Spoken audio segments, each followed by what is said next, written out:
So my tribe is doing well, better than what we see on TV and social media. But in the public discourse, we're not doing well. And that's because the whole thing shifted to the left. And if it shifted to the left, what I mean by that is the oaks that used to be hardcore right-wing, the guys that voted nee in the referendum and Kapia, they seem to be somehow occupying the middle ground of the Afrikaner now. And the old middle ground, just if you didn't say the K word, you're very liberal now. They'll call you a libtard. And then, yeah, so, and then the total psychos, they're just like, they have a few issues. So my tribe in the public discourse are not doing well. And you'll see most of what I'm doing today, if I'm talking about minding the gap, I'm speaking into this public discourse where I think we have a lack of voices. We all know who hijacked the voice, the space, the middle ground of Afrikanerhood. If you wake up as an Afrikaner, whether you want to know it or not, your most probable representative in the public eye is Steve Hofmeyer. He's the guy that speaks for you as an Afrikaner, just by default. And if it's not Steve, it's Ernst Roots and all our good friends at AfriForum and Solidariteit. That's the guys making noise. That's our voice.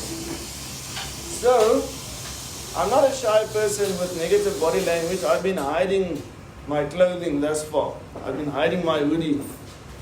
So if I say mind the gap, there's a physical gap as a legacy of apartheid, which is an apartness. That sounds so much nicer than apartheid, ne? Apartness. We're struggling with an apartness. So there's that physical gap of not finding each other, but there's a mental gap. And that's the gap I'm trying to bridge with my friends.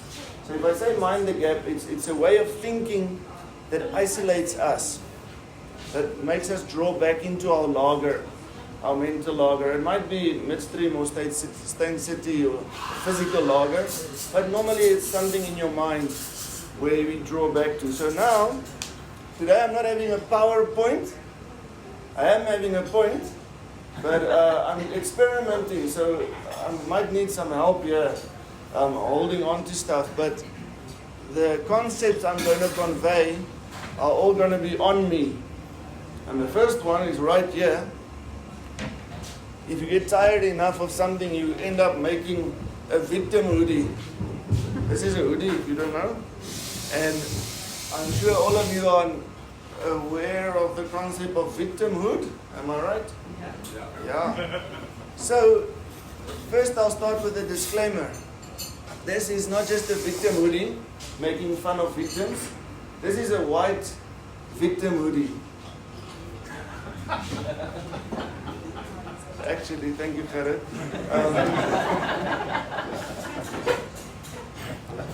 We ended up making white victim hoodies to expose white victimhood. And the problem with white victimhood is you're playing with stuff that you shouldn't be playing with, and that discredits the stories and the journey of real victims. It's a little bit like the boy who cried wolf. In our country, there are very real victims who've been treated unfairly, that needs help. So the idea of being a victim is something legitimate. And it has it puts question marks in front of our actions and decisions. But now if you're an Afrikaner and you put on your white victim hoodie, you're messing it up for the real victims. So by putting on this hoodie, I'm not making fun of a child that was murdered or a woman that's been beaten or serious stuff like that. I'm exposing a white victimhood. And one might be tempted to ask, why do people play in this victim Olympics? What do you have to gain? Because my gut would say it's kind of embarrassing to be the victim. So my once proud Afrikaner tribe, now all of a sudden they're like little puppies lying on their back, exposing their bellies. Very insightful if you analyze the public discourse.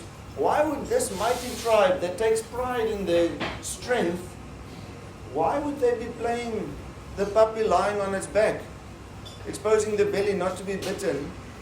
the one answer I'll reflect on is, if you can win Victim Olympics, you get the mic, you get the platform, you get the airspace, because everyone's interested in the story of the victim. No one's interested in hearing the story of the bully. And historically, Afrikaners have been naughty. Historically, Afrikaners have been the bullies and are still being not portrayed but exposed as the historical bully. Now that doesn't sit well with my tribe. We don't like to be called the bully, especially if you're just like middle class, you're driving an Etios, now your kid didn't get into university. You don't feel like this powerful bully, especially not if someone drives past in like a Maserati and you can see it's first generation driver. So I'm making their joke, not my joke, by the way. So what this whole new strategy of victimhood is just a way of saying, listen, I need help. I'm not that strong. Stop attacking me. I'm rolling over. I'm giving up. I'm the good guy. Be my ally.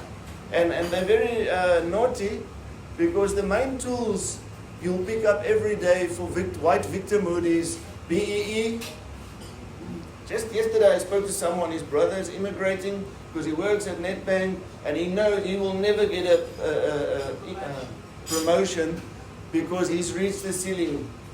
He knows who's going to get promotions. The fact that he's earning big bucks, etc., and having an awesome life doesn't seem to sink in. So he's immigrating because he's got a BEE ceiling.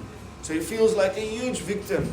He's got the money to immigrate to Australia, but he's somehow in the South African story the top victim. BEE.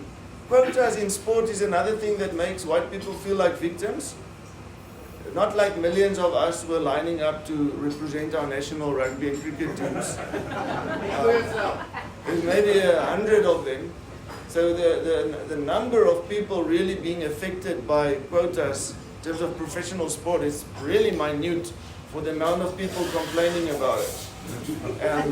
The World Cup with our black captain provided at least 1 hour of relief, although I did have one guy on the topic while winning the World Cup. Anyway, so BEE quotas, those are the normal ones, but the very feisty one for white people and for Afrikaners in particular is the whole, I'll call it a discourse because I don't think the facts measure up, is the whole issue of farm murders and what's being called by some circles a white genocide. So 50 people in South Africa get murdered a day. Maybe one of them will be white, but the victimhood mentality will portray that one death as there's a white genocide in South Africa, and we better go to the States and complain to Trump because as a people we're being killed daily. So it might sound ridiculous to you here in this posh and cozy setting, but if you meet someone has been murdered, it brings in a ton of emotion that really takes the discussion in a certain direction. So you can't just expose something in numbers. There's also a whole bunch of emotion that makes you not play the victim game. Legitimately, you feel like the victim, you feel under attack, and many Afrikaners literally walk around scared. They're scared. They're not scared of one black person, but if there's a group of black people, they're scared. And all know when you're scared, you do funny stuff. You hide or you lash out. So that's the intro of white victimhood, and I hope if you forget the whole talk, maybe you can remember there's a half-bald guy who wore a white victim hoodie. So now I'm going to ask you a favor, so that this doesn't turn into a strip club. Can you please hold that?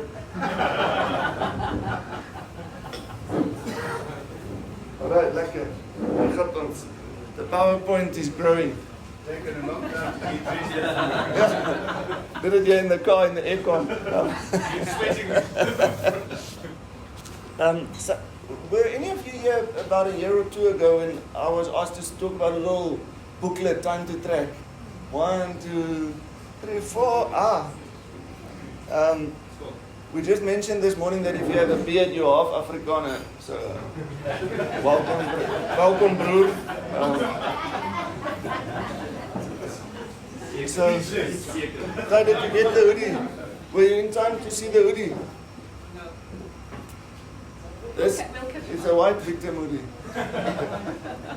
I think at his talk in Cresta, he said we should think about the potential of not just advertising Nike and Adidas, but actually having a message with what we're wearing. So I'm listening. So Time to Track was my personal reflections of kind of figuring out how to be African as a white guy, and things I had to change my mind about. Realizing that AfriForum and Steve Hofmeyer has become my public spokespersons, my friends and I realized we have to go beyond just living in our own integrity, but we have to try and feed something into this public discourse. And so Beter Einders was started. And it's been fun because when you make a name like Beter Einders, just historical content, those that don't know, in the Anglo-Boer War, the first one we won, I just want to put it out there. First time the mighty empire was beaten with Biltong and Biscayne. The second one we lost, and we somehow forget to mention that. The main one we lost. But when we lost, there was a group that couldn't accept this. And they said, we'll fight till the bitter end. And those were the Beter Einders. So in my culture, they're known as maybe being a bit stupid, but we admire them for their guts and their conviction.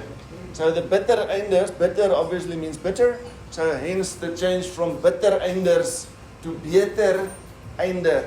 So we want to have the same attitude of fighting till the end, but in South Africa, fighting till the end of a better ending. But Beter Einders doesn't sound so good when you translate it. So we're sticking with Beter Einders. Facebook always profiles us with their rhythms as a right-wing group. So Oranje vir dit en Noord-Kaap, Volksstaat, all those pages always gets given to us because it's Beter Einders sounds a bit dodgy. And then I've got a whole bunch of black and white friends that say just because we chose an Afrikaans name proves that we're a bunch of racists. We should be calling ourselves Simone Brothers or something like that. So Beter Einders is a bit little, you'll see the next one I'm getting at, but so it took some guts to call an organization Beter Einders in Afrikaans. How I can explain Beter Einders, very simple. Why we exist is the front door of Beter Einders is unashamedly white and Afrikaans. Hence an Afrikaans name, because the front door is for inviting people in. But we're sneaky because in the kitchen of this Beter Einders house, it's a mixed kitchen. So we're sneaking our white English and black friends in the back door. So when this poor unsuspecting Afrikaner is walking in Beter Einders' front door, when he's in the house, he's like, oh my goodness, what's this? And we're like, this is South Africa. Okay, so it's a strategy. And it's a little bit dishonest, but it's what we need to do. So Beter Einders. What is the house? What for? Yeah, very good, great question in fact. Beter Einders is a unique charity because most charities, we are a registered non-profit with Article 18A status, so there's a legal house. But most charities, organizations live to fix something else. They're the solution to a problem. If you read the vision statement or whatever, we're going to fix that. I think maybe you can tell me afterwards if you have some good examples, but there's very few organizations that exist to unashamedly fix themselves and saying, hi, we are Beter Einders, we are the problem, we're here to fix ourselves. That's the house. But that's the first part of the house. In terms of identity, we are the problem, and if you're an Afrikaner, you're a beneficiary of Beter Einders because you get to discover a new identity. But the mechanism of how things work in the kitchen, if I can play with that metaphor, and how we would use every 1 cent of our money, is we exist I don't know if I should use the word allies, it might be a bit loaded, but we have friends that's less privileged than us, and hence all our efforts and resources is aimed at reducing poverty. And we make Afrikaners very angry because we say black poverty. Maar wat van ons eie mense? Die wit plakkers. So they were making enemies. So some people come in through this better in the front door. When they see that we're working in black townships, etc., and we're not focusing on white poverty, then they move right out again. So, and I can challenge you, most organizations with the Afrikaans identity exist for themselves as a minority group, protecting minority interests. It's a big thing. And in Afrikaans there's a nice wordplay saying, moenie focus op jou regte nie, maar op jou voorregte. AfriForum, and then they're focusing on their rights, and they're fighting in court for their minority rights. But we're saying as a minority group, which includes most of you, we have privileges. And I'm not scared of the word white privilege. I love it, because I'm privileged to share what I have. I'm not that rich, but whatever I have, it's a privilege to share privilege. So personally, I don't get the story that much, why white people resist so much. It's a privilege. But maybe if we're honest about being privileged, we can't be the victim at the same time, and then we lose some of our currency on the street.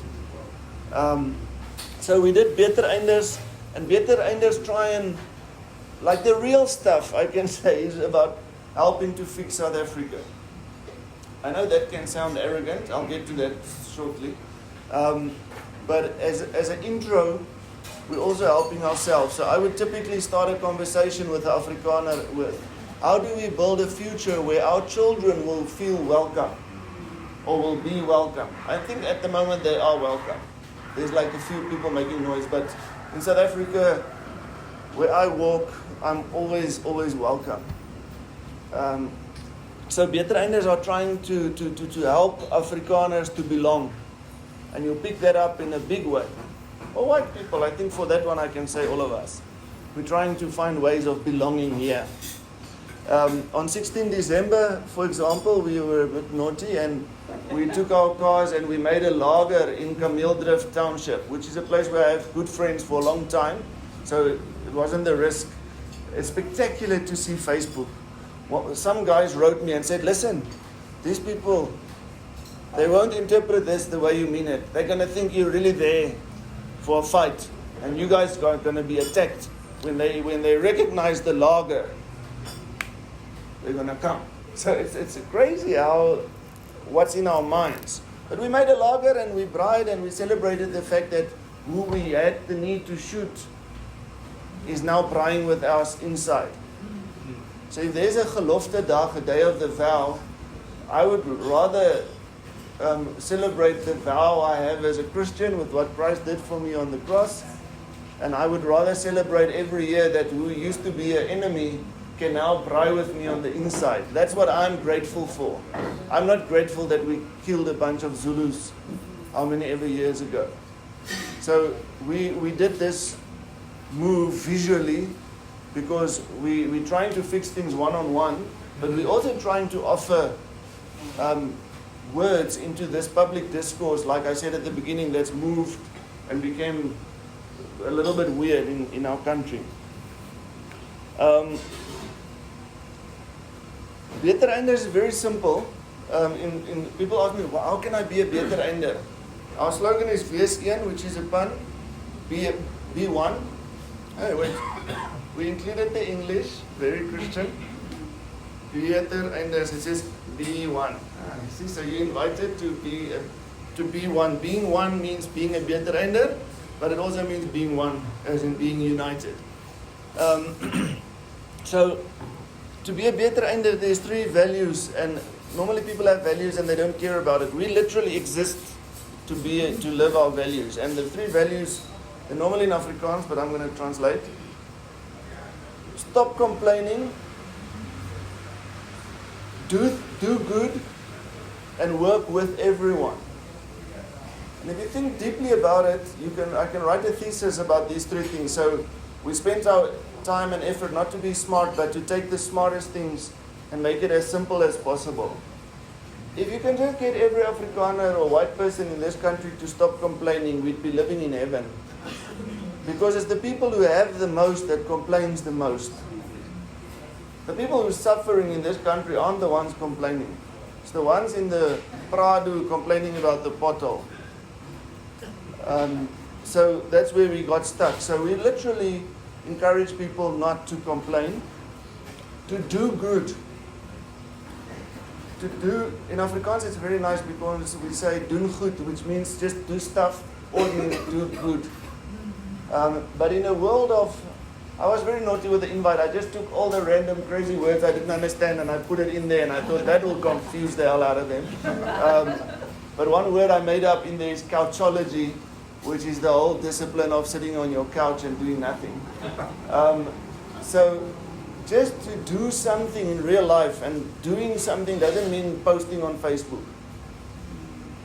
Because if we can get the whiteys to stop complaining and to stop being on Facebook complaining or having smart opinions and get off the couch, I'd rather work with someone a little bit patronizing and rough around the edges trying to do something than with someone being very articulate and woke on the couch.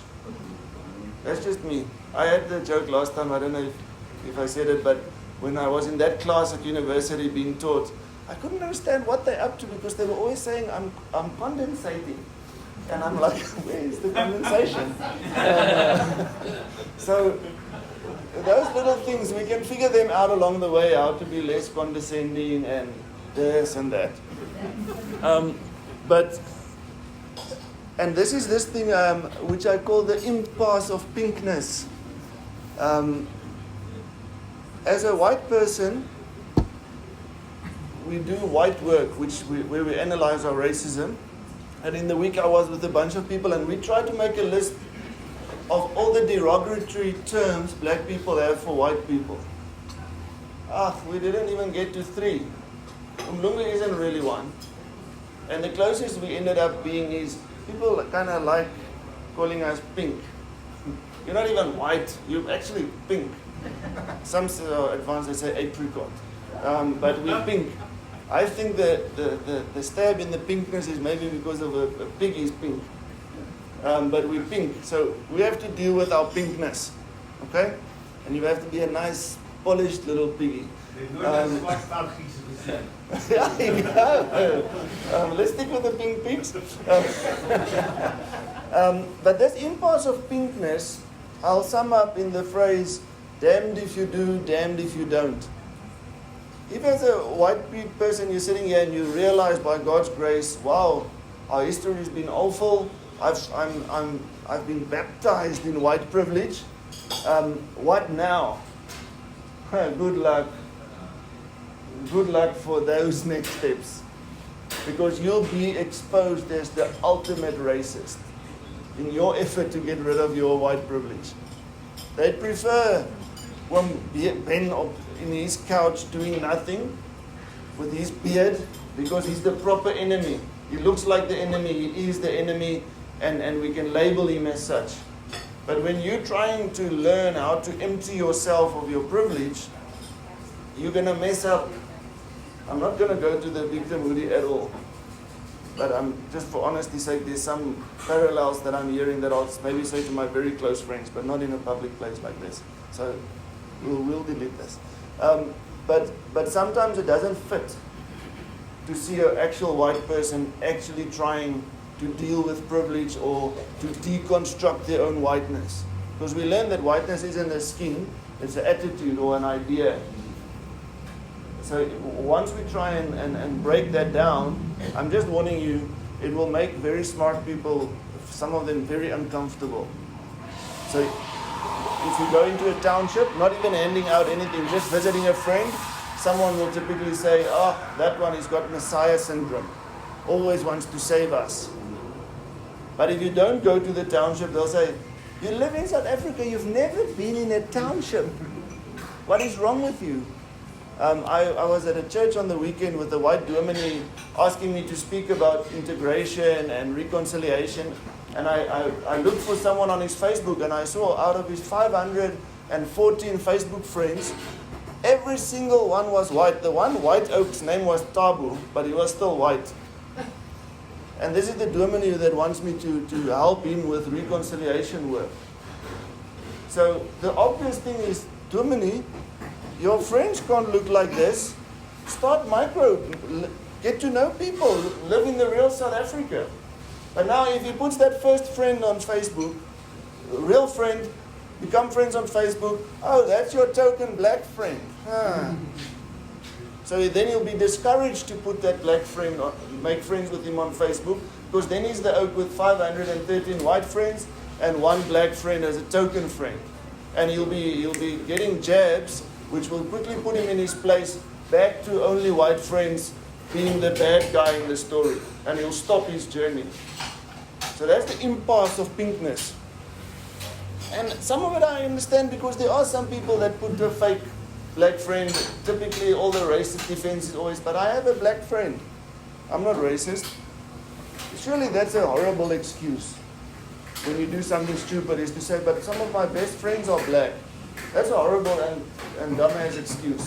But as a white person from apartheid, making your first, second, third, fourth black friends, that is something beautiful and normal. So the action is great. Using it in a stupid way is stupid. But many unsuspecting, remember all Afrikaners especially aren't that intellectual. So you're trying to make your first black friend, now you hear this criticism, and you don't have the emotional calmness to separate the two issues. You just say, oh, no, okay, I'll stop.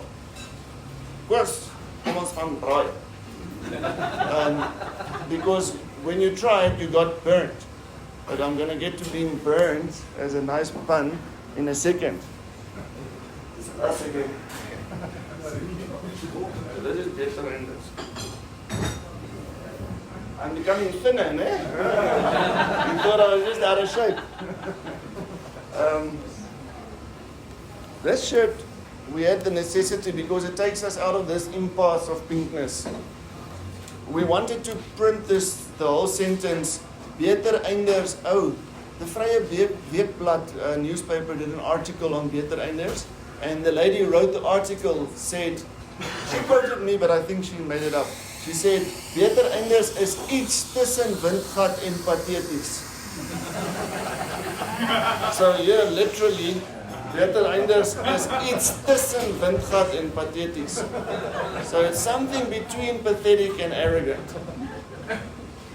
And it's a hell of a place to be. Another pun for the English. We used to be stuck on this one.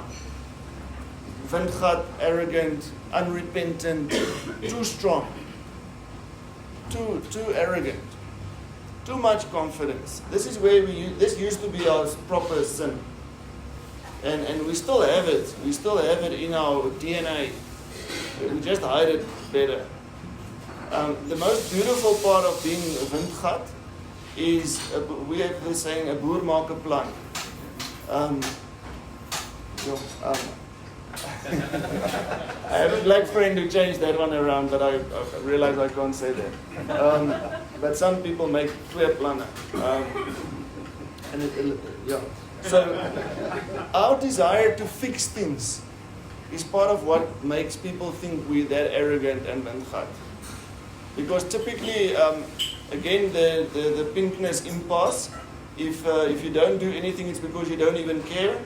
And if you do something, the critique I've had 1,000 times in my life is so arrogant. You mess up everything. Now you want to come and fix it. Stealing our agency, stealing our chance to fix things. It's the ultimate display of windgatheid. Is you mess it up and you want to be the hero. What's wrong with you? So we have to deal with that one specifically. And as a beter einder, I'm okay to sometimes be windgat. And that example is one of the places where I feel it is appropriate to be windgat and to say, I'm Schalk, I have resources, I can help a lot of people that's poor.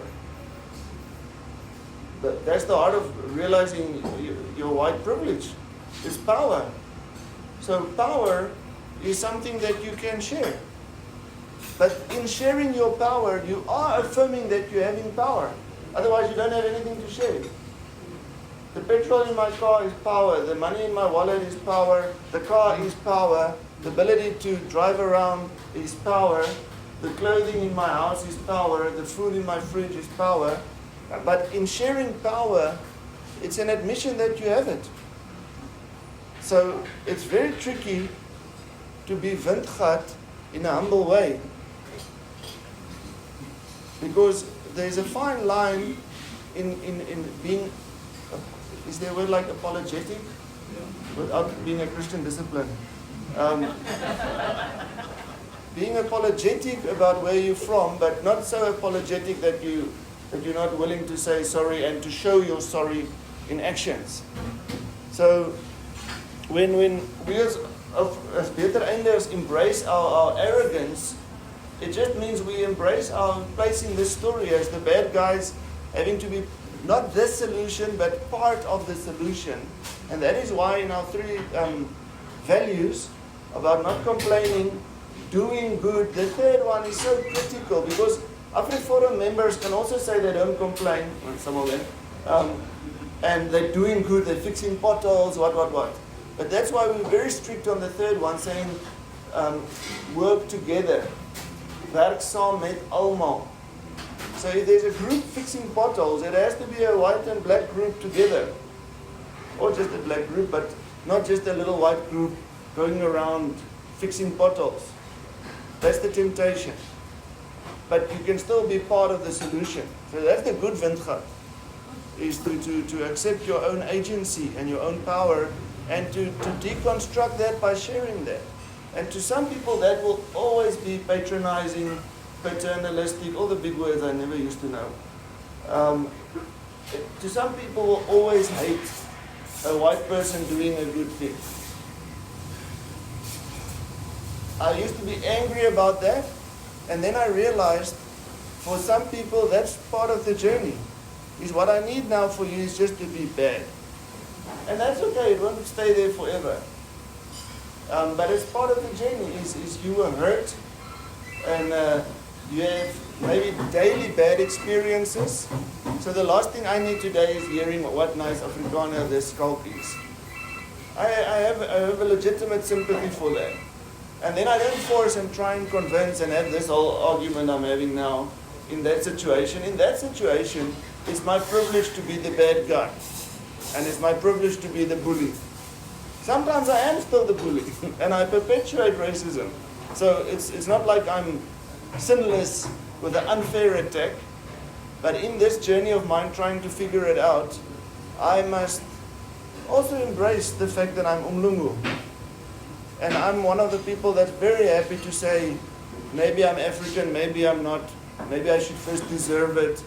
And my black friends will tell me when I'm ready to be called an African. It's not my right to be called African. It's something I'll deserve over time. So I think I'm learning to be comfortable in my skin as a visitor to this continent. And again, as a Christian, I'm a visitor on earth.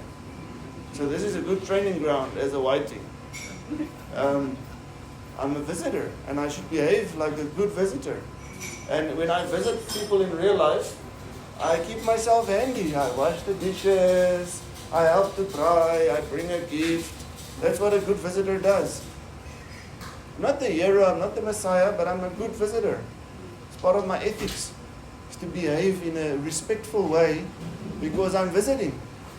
And some white people get very angry at this idea of being a visitor. If you want to argue about that, let's argue about whether Jesus was right in saying we're visiting here on earth. Maybe let's argue that one rather, then this one could become more easy.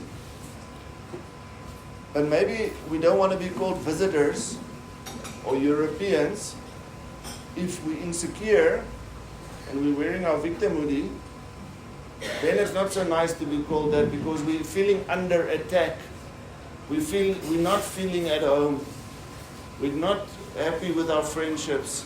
So now if you come and tell me I'm a visitor, I'm not African, I'm like, I'll die in this land. For Afrikaners, the African always means the land. We take the soil and we go like, I'm African. African is about Africans, which is black people. If you're African, you love black people. That's what it means to be African, not being born on the soil. Look around you. If you don't like black people, then you're not liking Africa. And then you're not African. And we need to be honest about it. But everyone now is sitting like, yeah. But when we go to Kruger National Park and you sign into your campsite and you see there's a black family in the hut next to where you're going to stay, it's like, oh. Be honest about it. You're expecting noise, you're going to have to lock your door, what. Those are moments of grace when we can see our own issues and be honest about it.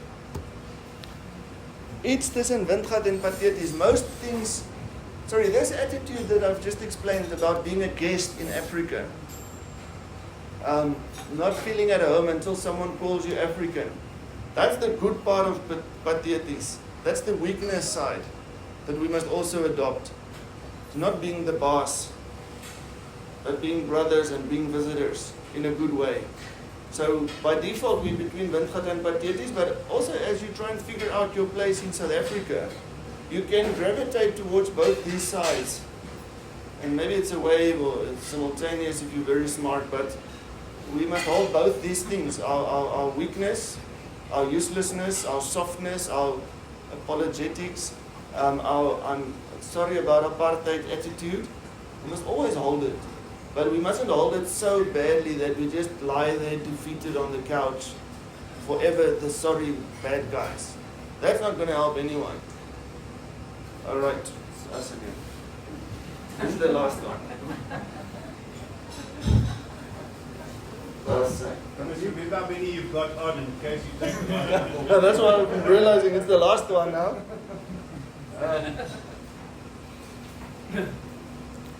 Everything we do is a mix between this windgat and pathetic, and a good example of that is our campaign about perichoresis. Did you see that word in the invite? It's Greek. The Trinity, I assume a lot of you are Christians, so sorry if you're not. I'm just going to testify from my angle and my tribe, my religion. Christians believe in a Trinitarian God. And one of the favorite Bible studies you can ever do is to study the relationship between the Trinity.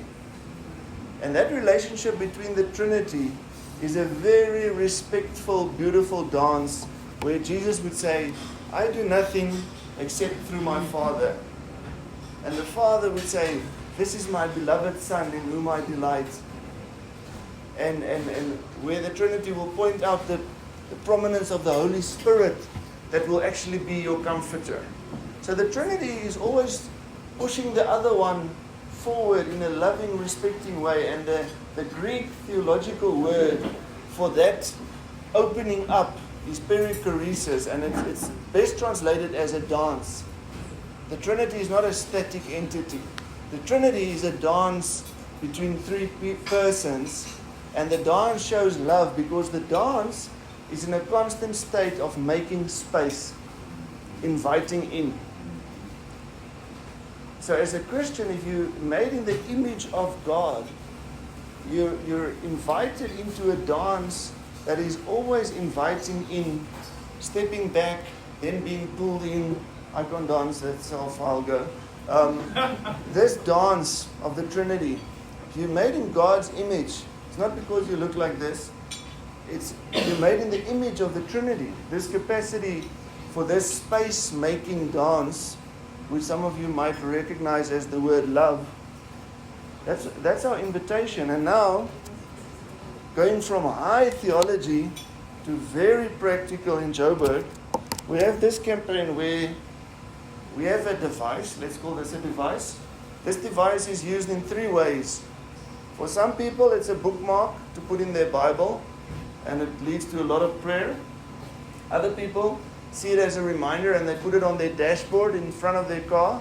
So when they're driving, they can see this call to perichoresis as a Christian who loves the Trinity. And then if you graduated these 2 steps, it's a device that you stick on the back of your car, and it says, "Maak plek vir taxis." In your Bibles, there's a part that says, "Love your enemy." So I don't know what translation this would be, but it's the closest to translating the Bible I could get. And now, the gospel is played out in 3 centimeters, and I've already taken off my shirts, but I'll put my foot on the table as well. Making the gospel real. There's my foot. This is Schalk driving in Joburg. Remember, I'm wearing my victim hoodie. I'm angry. Eskom is alweer load shedding. Blah, blah, blah. Jay-Z is not coming to court. Alles maak my kwaad. I'm driving. There's a pothole. I'm driving. And I feel like a victim. I'm angry. Now I see what's going to happen because I'm a smart oak. There's a taxi next to the road. And here we have traffic. And I know that guy's plan. He drove in the yellow line. And we all know what's going to happen now. And in Afrikaans we have a nice saying that says, "Ek sit my foot neer." I don't know what that would be in English, but I'm making a stance. I'm taking a stand. I'm saying no to corruption. So now as I'm driving, I check this taxi is gaining speed, and we all know what's going to happen. And all I do is I just move this foot 3 centimeters forward. Just a little bit. I just go like this. People won't even know I'm doing it. A little bit forward. And my car is moving a little bit forward, and that gap, I mark black, that potential for Trinity shrinks. And you won't get in, and I'm like, yeah, you're bliksem. You can indruk, you can push in, but not here. This is my little kingdom. This is my space. By doing this, you're making a gap behind you. That's fine. He's not pushing in front of me. And in Vryheidsfront slogan in the elections was, "Slaan terug." Ek slaan terug, Papa. Not here. You can try your funny business there, not here. Ek sit my foot near. This has become the predominant mentality and metaphor of my tribe in this country. We're wearing our victim hoodies, and ons sit ons voet neer. The gospel doesn't even want you to put your foot on the brake. It just wants you to move 3 centimeters in the other direction. And your car will slow down a little bit. And a whole little taxi full of gogos, children going to school, people going to work in your house, all of them with peace and without stress and anxiety can get in the gap, and the taxi will be like, "Thank you, you will." And everyone will live happily ever after. But you don't want to do that. You want to say, "Ek gaan jou wys. I can't do about quotas, I can't do about BEE, I can't fix Zuma, but you today." Well, born. You see. So, I also have a friend that actually pepper sprayed into a taxi for pushing in front of it. In elk geval. So, what I want to... You all seem to like this theology of making space like the Trinity in love, but where smart people are too smart. I've shared this with thousands of people. They're like, then I go and put it on their cars and some will take it off. But I've shared this with many people. The EFF is kicking butt. They're the group growing. They're vibrant. They're taking up all this public space. Why? Because I want to say our smartness is our biggest enemy because we're too smart. The EFF is so simple. Put on a red hat. Keep on shouting, "Pay back the money," until he's out. But all the academics and fancy lawyers couldn't touch Jay-Z. They shouted him. What's the topic? We don't care. Pay back the money. Pay back the money. Red hat, red overall, one-liner. But it came across. Now it's another one. Red hat, red overall, land thief, land thief, land thief, land thief, land thief, land thief, land thief, land thief, land thief, land thief. You're getting tired of this, ne? Land thief, land thief, land thief, land thief, land thief, land thief, land thief, land thief. Not land thief. Land thief. Land thief. I want to be naughty and say that's the brilliance of a stupid plan. You just repeat it. But now, as smart Christians, we're so nuanced. We don't want to force things. These things should come naturally, you know. We won't put these stickers on our car. We should have had 1 million stickers on cars. We should have had big businessmen right here on Jan Smith's putting a big billboard instead of saying slaan terug. In Afrikaans, maak plek vir taxis. What a mind blow. Poof. And for English people, this is a double gospel invitation, because by making plek for taxis, with the Afrikaans sticker, you're making place for your old enemy also. These stupid, uneducated ones. You're even saying, wow, even Afrikaners can be redeemed. So in Afrikaans, I'm going to make plek for the Afrikaners with a sticker. And together, me and my old Afrikaner buddy, together we're going to make plek for taxis also. That's not going to fix the country by making plek for taxis, but it's going to fix our broken minds. But, I'm telling you now, see you in a year or two, we'll be too smart to do this. We'll just be too smart for that. It's too simplistic. But the EFF will wear their red berets, and Dile will continue to have very strong, stupid statements. And they'll win the public discourse. The final point that I'm closing with, we try to translate beter enders, and now it's a confession. We gave up on giving it an English name, I'm sorry. But we thought at least we'll have a Zulu name. And you can't translate things literally. So if you walk around in the township, you'll hear people greeting each other, especially the cool people, like if you're a good soccer player or you're not a nerd, people will say, "Sho Skoko." Skoko is like a tough guy. Or someone to look, I don't know, to look up to, but it's a tough guy. Skoko. You're the man. You're the man. Maybe that's a good translation. So Skoko is a tough guy. And Sangempela is Zulu for forever or for life. And in the streets you'll hear Samampela, which is not technically correct. So my very advanced Zulu friends kept complaining if I say Samampela. But that's what people understand, Samampela. But now you can say Sangempela, which is nice Zulu. So Skoko for life, Skoko forever, is an invitation to us. And it's a picture that I want to leave you with today. What is the literal meaning of Skoko? It's not just that cool guy in the township. A Skoko literally is when you have a black pot on the fire and you make pap. You make putu. What is it in English? Putu pap.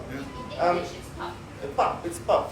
If you make pap, at the bottom of the pot, after cooking, there'll be a crunchy part, a hard part, where after dishing for everyone, there's that layer lying there. That layer is literally the skoko of the pap. Now you can already, if you're bright, see all the angles I'm putting onto this. You have a black pot. Hashtag Africa. Sorry, I'm making it oversimplistic now, just to be visual, né? It's not literal and we don't mean it that stupid, but you have a black pot. You take a fluffy, nice, friendly white thing and you put it in the pot. Over time, this fluffy white thing, it becomes cooked enough. Not undercooked. It becomes cooked enough. And if it doesn't get dished out quickly, let's say to Canada or Australia, it doesn't get dished out quickly to be consumed elsewhere, that white pap can become skoko. We've all heard about white fragility. Opposite of white fragility is skoko. But it's a bit windgat. Oh, was it? Wrong chip. It's a bit windgat. But a white pap, soft and thin and useless, can become cooked and useful. And if it stays long enough, it can become skoko.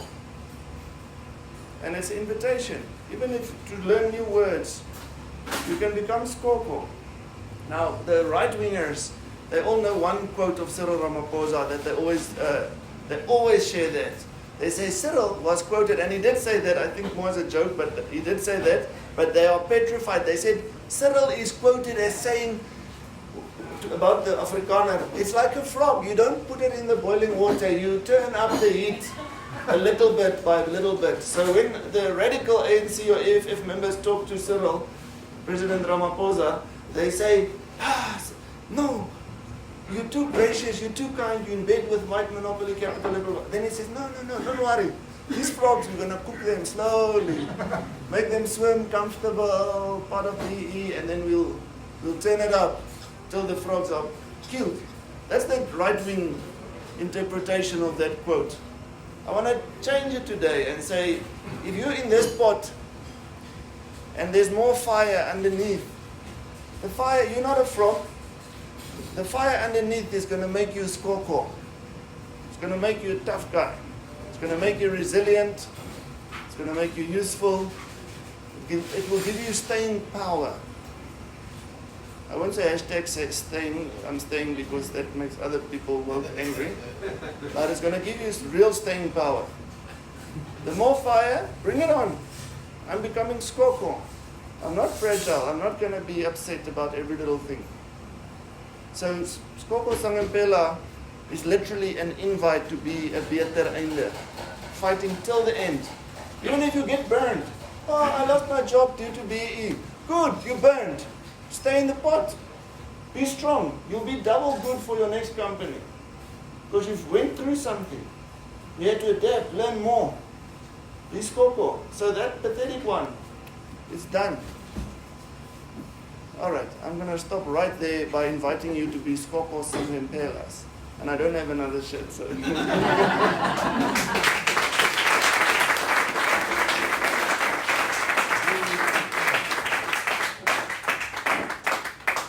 The fact that you're clapping means I overemphasize the windgat and not how pathetic we are enough. Next time. We still have 2 minutes for questions, so... Anthony. So I'm going to give the other argument on that taxi thing. I'm one of the people who promoted taxis should be allowed to drive. Taxis should be allowed to drive in the bus lanes, for example. They're carrying people, etc. So I understand the point that they've got a lot of people in now got an own car. But there's a balance between sort of lawlessness and decency and making space. So just comment on that. Good, you see. Now I'm going to get the chance to be less popular. And you're the victim now, really. I'm not going to give you my hoodie, but... Yeah. You said a word, and as you started asking the question, I've had it 1,000,000 times, so I know the question very well, and I went through the question 1,000,000 times. What was going to be part of my answer is actually a word that you mentioned. When we reflect on our attitude, because it's an exercise to purify our own insides. We're not traffic cops with a mandate to fix the roads. We're citizens and we're neighbors and we're brothers, and we're called to fix our own thinking. That's what this is. It's a discipline to fix our messed upness. We're not having the arrogance to say, as Umlungu, I'm going to teach you how to be disciplined on the road. That's not my job. I've been doing enough teaching here historically. But the word where I'm going to become unpopular now, and you said it and I'm glad about it, is for white people, the taxi behaving badly is a symbol of black chaos and black lawlessness. And you use the word lawlessness because we're tired of the lawlessness. And that isn't Tabu pushing in front of me with his car. That is black people being lawless. That's why we get so angry at these taxis. It's a symbol, and it shows something about our attitude. And that's why we're saying do this, because the focus here isn't on teaching the rules of the road. Those are very important things. But it's not my job as Schalk in my car. That's not my job. My job is to be less of an asshole. And this is what's helping me to save me. Remember I said better enders, we are the problem. So in your car, you are the problem. You're fixing yourself. And you have the humility to say, I'm not going to fix that taxi. and I'm gonna chill. Because 99% of black people aren't lawless. But somehow, on what we see on TV and the taxi, we're affirming this lawlessness, this barbaric story. So I'm harsh on your answer. If you really care about road safety, get involved and give your life to road safety. And do proper plans and help in planning. That can save the roads. I've got a friend, he once did this, seeing a taxi, and he sped up for this whole scenario, and there was a big edge of the road. And right in front of him, he saw the taxi speeding up faster to get in front of him, hit that, they rolled, he saw people flying out of the taxi. He personally helped 3 dead people around him. But at least he stood up against lawlessness. Our time is finished, but I'm very interested to ask. If anybody needs to go, please go, but I think we can carry on for 2 more minutes. So quick 2 things. If you're new, please grab a coffee. It's on us. And yeah, welcome and thank you. It is deeper than that, Schalk. I mean, it's and you're getting there, right? Because apartheid itself was a lawless beast that set things up for the chaos, in fact, that we have now. So to think about it, to see so-called black lawlessness is to fail to see the full picture, right? And even this, I mean, the potential for taxis is fabulous, because it really helps to start forcing us to think much more, not just generously, but much more properly, in a sense, about what we need to do to undo, right, the vile lawlessness in the big sense of law that apartheid was, that apartheid did to this country. It's very helpful, thank you. It always goes deeper, so this is like scratching the start, but and I'm not speaking against you or against you, I deal with it every day. You can think I'm woke or liberal, but I deal with this every day. I also have a motorbike, and in my car, I don't have road rage, but on my motorbike, when I get threatened with my life, the bad things that get out of my head will scare you. Because then all of a sudden, the person driving down the wrong side of the road, almost killing me and leaving my new young baby fatherless, that person, like this, 2 weeks ago, didn't become a bad driver. He became typical. He became hulle. This is Schalk 2 weeks ago. So that's why I'm very confident to say that we as whiteys have not just issues of arrogance, we all have deep, deep racism that we have to fight every single day and every week. I'm the first, like always, I'm the first of the sinners. Because when I'm scared on my bike, I see black people threatening me. I don't see a bad driver. And then we have to be real about it. I just want to say, as you say, many of the folk are Christians. Do you see Christ modeling, or you must have thought deeply about Christ modeling things for us? Because you talk about vulnerable, you talk about a visitor, you talk about, I think, giving yourself. Do you see that in Christ in a way that actually has traction with you? Thank you for the question. In the elections, I made a big green banner and I put it outside of our church, which got me in big trouble, which attacked the idea of staying slaan terug. I said, what would Jesus do? Would Jesus say slaan terug? So I'm totally brainwashed by Jesus, and I think Jesus is the smartest person ever. And he's my model of how to be a good Afrikaner. And so slaan terug becomes staan terug. And the nice Greek word is kenosis, which says God emptied himself of his godliness. Philippians 3 verse 2 verse 7. He emptied himself of his godliness and became man. And as Afrikaner, I'm definitely not godly, but the principle of kenosis, of emptying myself, is my invitation. I must empty myself of my privilege, of my whiteness, of my rightness, of my not being the chaotic one, all these funny nonsense I have. You got me started on this. The Bible says, pick up your cross daily. die to yourself daily. How do I die to myself daily? It's with inner work and repenting daily about the messed up way that I think. The only way I won't embrace that self-emptying is if I'm so stuck in my victimhood that I want to fight back. But if you're strong enough in the grace of God, then it's a privilege to die every day with Christ. And to lose your job with BE is a privilege in following Christ. So, dankie vir die vraag. I think on that note we'll have to end it. Thank you, Schalk. Thank you. I think,